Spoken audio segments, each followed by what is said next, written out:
प्यारे साथियों नमस्कार।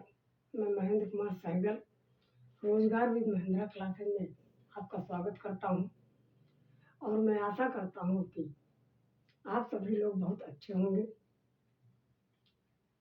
और सभी मेरी तरफ से सभी मित्रों को नमस्कार।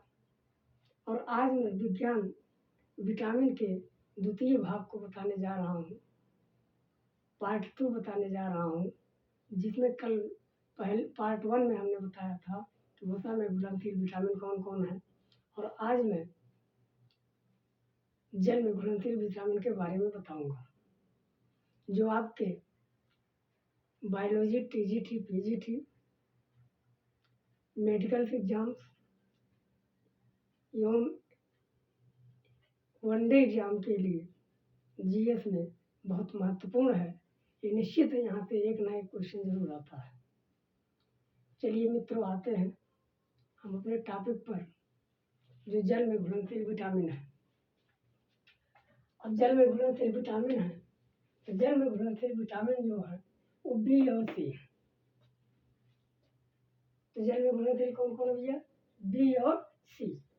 जिसमें सबसे पहले तो बी में कई विटामिन आते हैं जिसे हम बी कॉम्प्लेक्स कहते हैं। और B1, अब बी की बात करते हैं तो बी की खोज एक वैज्ञानिक थे जिनका नाम था मैकुलम। विटामिन बी की खोज करने वाले मैकुलम नामक वैज्ञानिक थे। और बी में विटामिन बी में बी कॉम्प्लेक्स होता है, जिसमें नंबर 1 अगर बात करते हैं तो B1 होता है, विटामिन B1। और विटामिन B1 का रासायनिक नाम होता है थायमिन। विटामिन बी का रासायनिक नाम होता है थायमिन। अब थायमिन जो होता है ये थियामिन, और थियामिन जो पाया जाता है ये हमारे तंत्रिका तंत्र को प्रभावित करने वाले और जो है हमारे चमड़ियों में से रिलेटेड रहते हैं उसमें पाया जाता है। और इसकी कमी से बेरी रोग होता है, हृदय धड़कन का भी नियंत्रण करता है, और इसकी अगर कमी हो जाए तो ये तंत्रिका तंत्र को प्रभावित करता है। क्या क्या होता है भैया इसकी कमी से? विटामिन B1 की कमी से कौन कौन रोग होते हैं? बेरी तंत्रिका तंत्र प्रभावित होता है, और ये काम क्या करता है? हृदय धड़कन का क्या करता है? नियंत्रण करता है। और स्रोत इसके क्या क्या है? मुख्य स्रोत यहाँ लिखा गया है, बहुत सारे स्रोत होते हैं लेकिन यहाँ मुख्य स्रोत लिखा गया है, जिसमें अगर देखा जाए अंडा है, चावल है, मछली है। इसमें भी सबसे इम्पोर्टेंट, सबसे नंबर 1 पे रखा जाता है तो अनाज, चावल। और चावल में इसीलिए इस विटामिन को हम अनाजों का विटामिन भी कहते हैं। विटामिन B1 को क्या कहते हैं? अनाजों का विटामिन भी कहते हैं। अब अगला विटामिन देखें तो विटामिन B2 आता है, और विटामिन B2 का रासायनिक नाम होता है राइबोफ्लेविन। राइबोफ्लेविन नाम रखा गया तो नाम से ही इसका मतलब है इसमें कुछ ना कुछ निकलेगा। और फ्लेविन जो होता है, फ्लेविन एक कवड़ होता है, और राइबो का मतलब राइबोज न्यूक्लिक एसिड होता है। राइबोज शुगर पाया जाता है, और राइबोज शुगर होने का कारण ये है कि अगर राइबोज शुगर की कमी होती है तो हमारे होंठ वगैरह फटने लगते हैं, और इसी कारण से इसकी राइबोफ्लेविन की कमी से होने वाले जो रोग होते हैं उसे हम कीलोसिस रोग कहते हैं, जिसमें होंठ वगैरह फटते हैं। और इसके स्रोत क्या क्या है? विटामिन B2 के स्रोत क्या है? देखिए, ट्रिक के माध्यम से अगर देखा जाए तो इसमें है लक्ष्मी बेटी ईस्ट खाओ।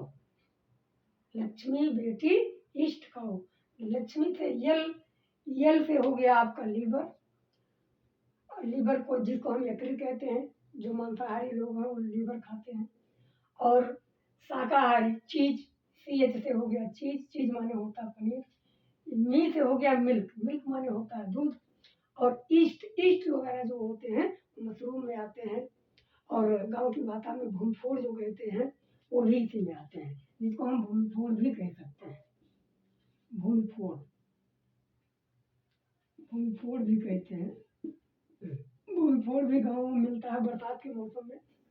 ये आपके विटामिन B2 के स्रोत हैं। कौन कौन है भैया? लीवर है, चीज है, मिल्क है, मशरूम है, जिसमें भूमफोड़ वगैरह भी आ जाता है। और अब अगले विटामिन के बारे में पढ़ते हैं, विटामिन B3। अब विटामिन B3 का जो रासायनिक नाम होता है निकोटीनिक एसिड, या उसी को हम नियासिन भी कहते हैं। हम निकोटीनिक एसिड या नियासिन भी कहते हैं। तो नियासिन का मतलब निकोटीनिक एसिड तंबाकू में भी पाया जाता है, लेकिन अब इसका मतलब थोड़े है कि तंबाकू खा के जो है निकोटीन को पूरा किया जा सकता है, नहीं। उसी को दूसरे नाम से नियासिन भी रखा गया है।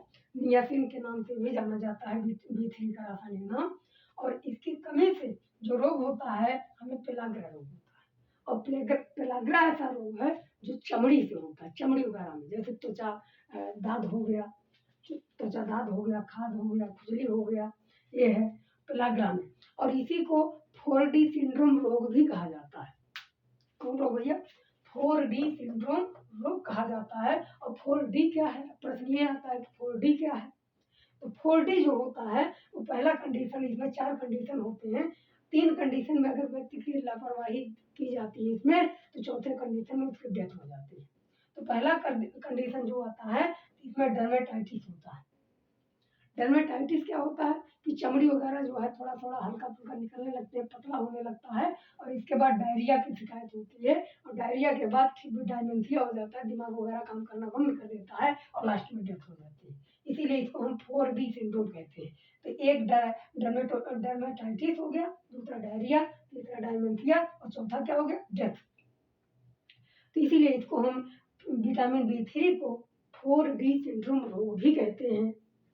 और इसके स्रोत की अगर हम बात करते हैं तो स्रोत में है भैया मूंगफली, आलू, टमाटर, पत्तेदार सब्जी, मांस।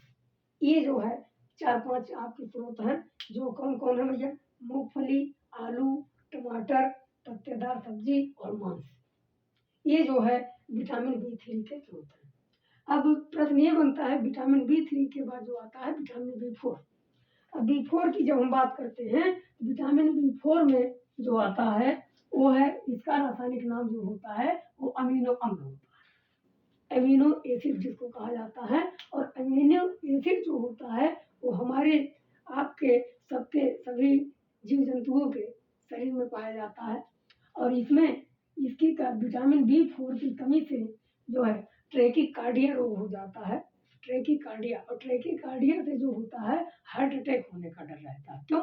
क्योंकि इसमें जो है बीपी जो होता है, ब्लड प्रेशर जो होता है, रक्तदाब जो होता है बहुत तेज बढ़ने लगता है। इतना तेज बढ़ जाता है कि हार्ट अटैक, नसें वगैरह फट जाती हैं। और इसी को हम हार्ट अटैक भी कहते हैं और इसी को हम ट्रैकार्डिया रोग कहते हैं। तो इसके विटामिन B4 की कमी से कौन रोग होता है? हार्ट अटैक हो सकता है। क्यों हार्ट अटैक होगा? क्योंकि ट्रैकार्डिया रोग हो जाता है। और ट्रैकार्डिया रोग में होता क्या है? क्योंकि बीपी इतनी तेज, ब्लड प्रेशर, रक्तदाब बहुत ज़्यादा बढ़ जाता है, जिसे हम ट्रैकीकार्डिया रोग कहते हैं। और इसके विटामिन B4 के स्रोत क्या क्या हैं? पालक है, अनाज है, मशरूम है, लीवर है, किडनी है। जो मांसाहारी है वो लीवर और किडनी, बाकी जो शाकाहारी वालों के लिए पालक है, अनाज, मशरूम, ये है। अब बात कर लेते हैं विटामिन B5 की। अब विटामिन B5 की बात अगर हम करते हैं तो विटामिन B5 का रासायनिक नाम जो होता है भैया वो पैंटोथेनिक एसिड होता है। क्या होता है? Pantothenic acid. पैंटोथेनिक यानी पैंट कि इसमें 4-5 कार्बन होते होंगे, इसका नाम इसीलिए तो इसका नाम पड़ा है पैंटोथेनिक। और 5 कार्बन पे पेंट होता है और पैंटोथेनिक एसिड होता है इसका रासायनिक नाम। और इसकी कमी से जो होने वाले रोग होते हैं वो डर्मेटोलाइसिस होता है, जिसे हम चर्म रोग कहते हैं। दूसरा मंदबुद्धि होना। एक और रोग होता है जिसमें चमड़ी वगैरह, चर्म रोग में वही आ जाता है जिसे हम इंग्लिश में कहते हैं बर्निंग फूट सिंड्रोम। कौन रोग? जैसे बर्निंग का मतलब होता है जलना, ऐसे लगता है कि पैर वैर जो है, पैर जो होता है वो जल जाता है, पैर कैसा जला हुआ महसूस होता है। इसीलिए इसका नाम है रखा गया बर्निंग फूट सिंड्रोम रोग। किस विटामिन की कमी से होता है? B5 की कमी से। रासायनिक नाम क्या है? पैंटोथेनिक अम्ल। अब बात कर लेते हैं इसके स्रोत की। तो इसके स्रोत में जो आता है वो फार्मूले के माध्यम से हमने लिखा है, मामी ने मूंगफली लिंकी को गन्ने में दिया। मामी ने मूंगफली लिंकी को गन्ने में दिया। तो माँ से हो गया मांस जिसे हम मीट कहते हैं, और मी से हो गया मिल्क, मूंगफली हो गया जिसे हम ग्राउंड नट भी कहते हैं, लिंकी से ली से लीवर हो गया, की से किडनी हो गया, और गन्ने में दिया, कहाँ दिया?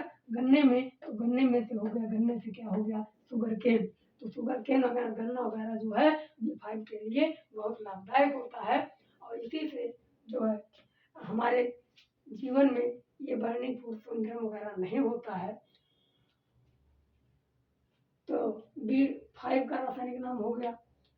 और अब अगला विटामिन हम पढ़ते हैं B6 विटामिन।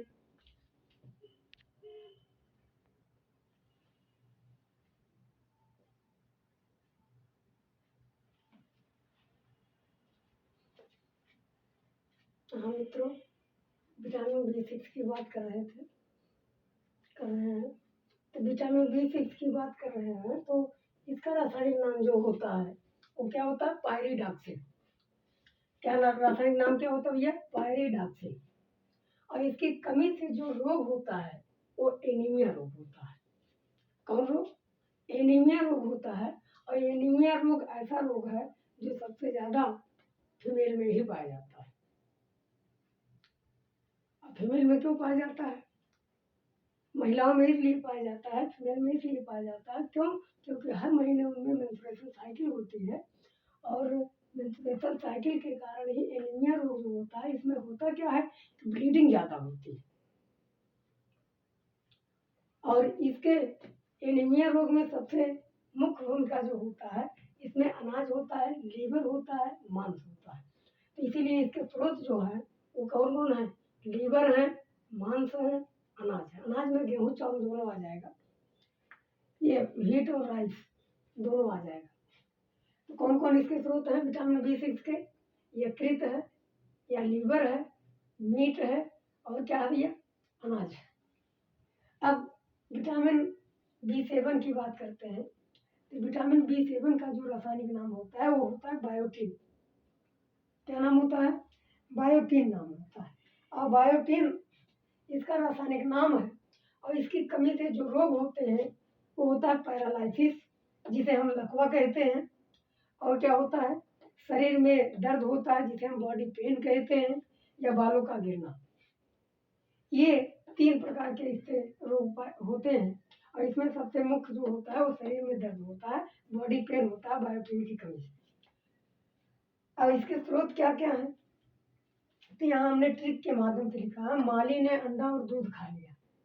तो माँ से हो गया मांस, ली से लीवर, एक अंडा से को यग भी कहते हैं इंग्लिश में, और दूध को मिल्क कहते हैं। तो माली ने क्या खा लिया? अंडा और दूध खा लिया। तो मांस हो गया, लीवर हो गया, यग हो गया, मिल्क हो गया। अब बात करते हैं अगले विटामिन की, जिसका नाम है विटामिन B9। B9 का रासायनिक नाम जो होता है वो फॉलिक एसिड होता है। B9 का रासायनिक नाम क्या होता है? Folic acid. कौन एसिड? Folic acid. और इसके कमी से जो रोग होते हैं, अगर मान लीजिए विटामिन B9 की कमी हो जाए तो आरबीसी का निर्माण रुक जाता है। पहला काम क्या निर्माण, किसका निर्माण रुक जाता है? आरबीसीएस का जो है, जो रेड ब्लड कॉर्पुसेल्स होते हैं, जो लाल रक्त कणिकाएं होती हैं, लाल रक्त कोशिकाएं होती हैं, उनका निर्माण रुक जाता है। और क्या नहीं होता है? डीएनए का संश्लेषण नहीं होता है। तीसरी की चीज क्या होती है? तंत्र प्रभावित होता है, नर्वस सिस्टम इफेक्ट हो जाता है, प्रभावित हो जाता है। और इसके स्रोत क्या क्या भैया? गाजर है, खमीर है जिसे हम ईस्ट कहते हैं, इसी को मशरूम वगैरह भी कहा जाता है। अगला क्या है? तरबूज है, अंडे की जर्दी, सेम जिसे हम बीन कहते हैं, और हरी पत्तेदार सब्जी है। तो इसके स्रोत क्या क्या है? गाजर, ईस्ट, तरबूज, अंडे की जर्दी, सेम, हरी पत्तेदार सब्जी। अब प्रश्न ये बनता है कि अगला विटामिन कौन है? तो विटामिन B12। अब विटामिन B12 का रासायनिक नाम जो होता है वो साइनाकोबालामिन। साइना का मतलब होता है साइनोकोबालामिन। इसका मतलब है साइनो जो है साइनाइड, कोबाल्ट में साइनाइड की मात्रा, सॉरी, साइनोकोबालामिन जो होता है, अर्थात साइनोकोबालामिन से पता चल रहा है कि इसमें जो है एमीन के साथ कोबाल्ट जुड़ा रहता है। एमीन के साथ क्या होता है? कोबाल्ट जुड़ा रहता है और इसीलिए इसमें विटामिन B12 में किसकी कमी होती है, कोबाल्ट की कमी होती है। और इससे विटामिन B12 से भी वही रोग होता है जो B6 से हुआ था। B6 की कमी से क्या हुआ था, एनीमिया। सेम उसी प्रकार से यहाँ भी एनीमिया रोग होता है, बस अंतर क्या होता है कि ये प्राण घातक एनीमिया होता है और प्राण घातक एनीमिया में कोबाल्ट ज़्यादा निकल जाता है और कोबाल्ट की कमी हो जाती है जिससे शरीर में ब्लड ज़्यादा निकलने से, इसीलिए इसे प्रेनाइसिस एनीमिया या प्राण घातक एनीमिया होता है। इसमें महिलाओं को थोड़ा सा बचाना मुश्किल होता है क्योंकि ये अंतिम कंडीशन होता है। और इसके स्रोत क्या क्या है, मांस है, दूध है, कलेजी है। सबसे ज़्यादा तो यहाँ जो है जितना चाहें उतना कलेजी खिलाएं, वही सबसे ज़्यादा फायदेमंद है उन लोगों के लिए। और इसलिए इसके स्रोत क्या क्या भैया, मांस, दूध, कलेजी। अब यहाँ प्रश्न ये बनता है कि विटामिन B15 अगला विटामिन, इसका रासायनिक नाम जो होता है वो पैंगोनिक एसिड होता है। रासायनिक नाम क्या होता है, पैंगोनिक एसिड। और इस पर अभी ज़्यादा रिसर्च नहीं हुआ है। और विटामिन B17 का रासायनिक नाम जो होता है वो एंटी कैंसर, इसलिए इस विटामिन B17 को एंटी कैंसर विटामिन कहा जाता है। और आज ये अपना विटामिन का चैप्टर खत्म हुआ। फिर मिलेंगे अपने क्लास में, अगले क्लास में फिर मिलेंगे अगले क्लास में। और इसी के साथ आप सभी लोगों को धन्यवाद, नमस्कार।